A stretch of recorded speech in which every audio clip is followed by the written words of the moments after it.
প্রায় আমরা অনেকে রামায়ণ বিস্তার রূপে জানি।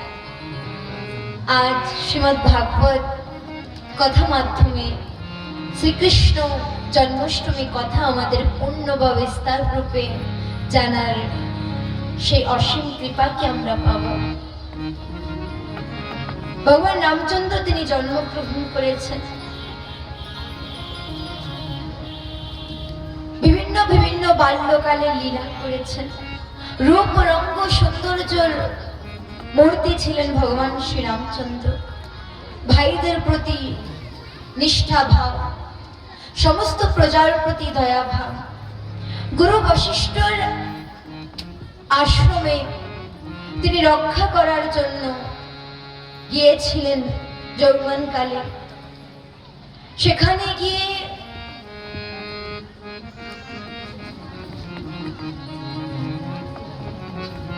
তিনি অহল্যাকে উদ্ধার করিয়েছেন,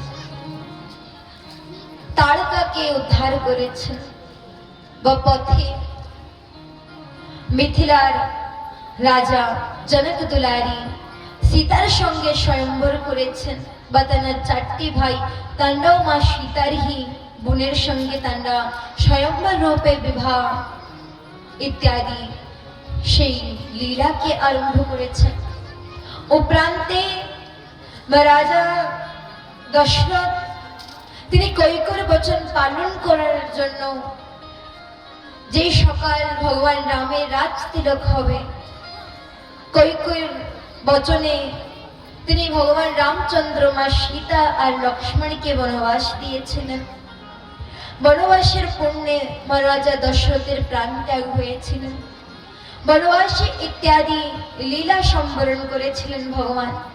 ভরত মিলন, হনুমন্ত মিলন বা জটায়ু মিলন। মা সীতাকে দুষ্ট রাবণ হরণ করেছিলেন। আর রাবণের কাছে থেকে মা সীতাকে পাওয়ার জন্য রামায়ণের তিনি সৃষ্টি করেছেন। তিনি মর্যাদা পুরুষোত্তম রামচন্দ্র অযোধ্যার পাবন ভূমিতে মহাদীপাবলি উৎসব আরম্ভ করেছিলেন। 14 বছরের বনবাসকে পূর্ণ করে মা সীতাকে নিয়ে অযোধ্যার পাবন ভূমিতে প্রস্থান করেছিলেন। দেখেন, আপনারা এই জন্য বলবেন না কথা প্রেমীরা যে শটে শটে বলে যাচ্ছে। দেখেন, রামচরিত্রে এখন যদি প্রবেশ করি আমাদের বালকৃষ্ণের জন্মে বিলম্ব হয়ে যাবে বা আমাদের হাতের সময়ও কম থাকে। তাই আমরা পূর্ণরূপে শ্রী রামচন্দ্রের চরিত্রকে প্রায় নিতে পারি না। তাই আশা করি আপনারা কেউ খারাপ চিন্তন করবেন না বা এই চিন্তন করবে না যে এইটা বলিনি বা এই কথা আমরা শুনতে পাইনি। দেখেন, আমরা যেটা জানি আশা করি সেটা না জানিয়ে যেটা আমরা না জানি সেটা আমাদের জানা দরকার, তাই না? তো প্রেম সে বলো। এভাবে ভগবান রামচন্দ্রের দিব্যময় চরিত্রকে আমরা শ্রবণ করেছি। আসুন এবার দশম স্কন্ধে বালকৃষ্ণের পাবন চরিত্রতে আমরা প্রবেশ করব। ই তো নাই যে পরে বলবেন শটে শটে বলেছেন না চরিত্র। দেখেন, মূল তত্ত্ব আপনাদেরকে বলে দিয়েছি যে কিভাবে জন্ম হয়েছে, জন্মের পরে কতটুকু করেছে। আর প্রায় আজকাল আমরা সবাই সিরিয়াল টিভির মাধ্যমে জানতেই পাই। তা আসুন এবার আমরা শ্রীমদ্ ভাগবতের দশম স্কন্ধে প্রবেশ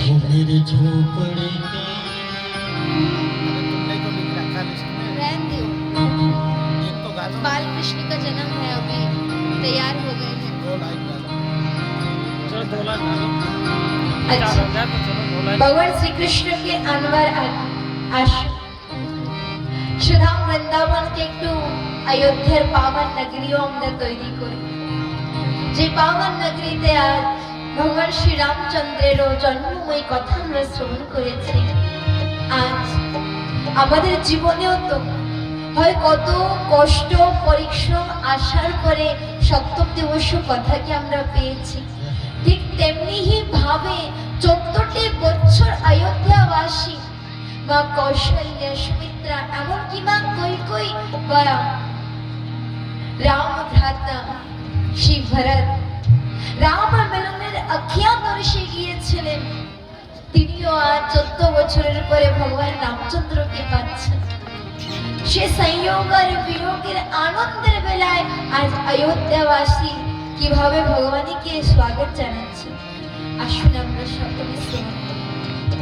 ভাইয়া, আজ আমাদের পাবন ভূমিতে ভগবান রামচন্দ্র আগমন করেছেন, হয় কথার মাধ্যমে, কিন্তু করেছেন তো। তা আসুন আজ আমরাও তারাকে ভগবান শ্রীকৃষ্ণের জন্মের আগে তারাকে আমরা সকলে সুস্বাগতম জানাই এই শ্রীভূমিতে আমাদের মধুর মিষ্টি হাতে তালি আর ভজনের মাধ্যমে। কিভাবে? मेरी झोपड़ी के भाग जग जाएंगे, কে আসবে? রাম আएंगे।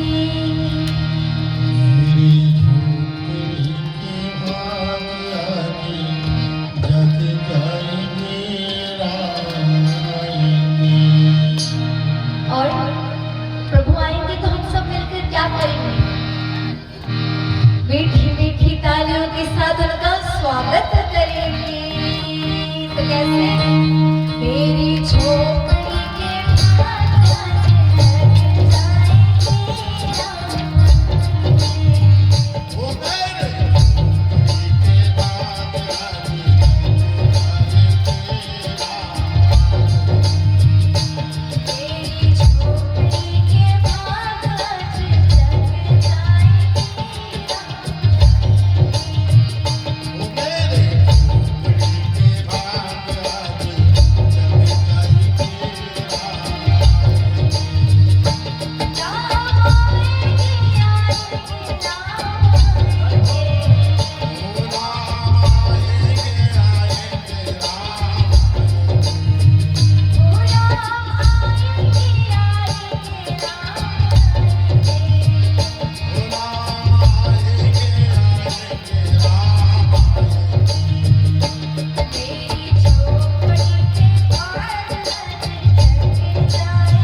যেহেতু আজ করার সুযোগ পেয়েছি তাই করবেন।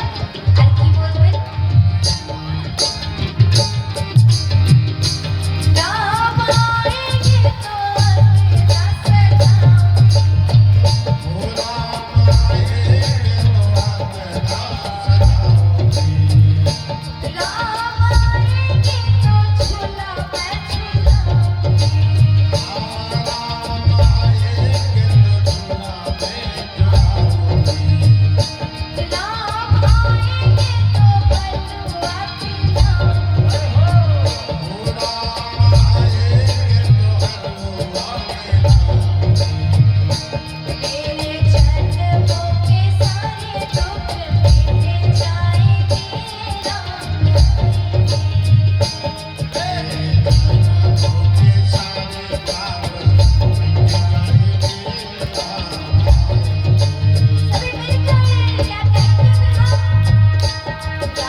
हमारी प्यारी सी दादी आज बाल कृष्ण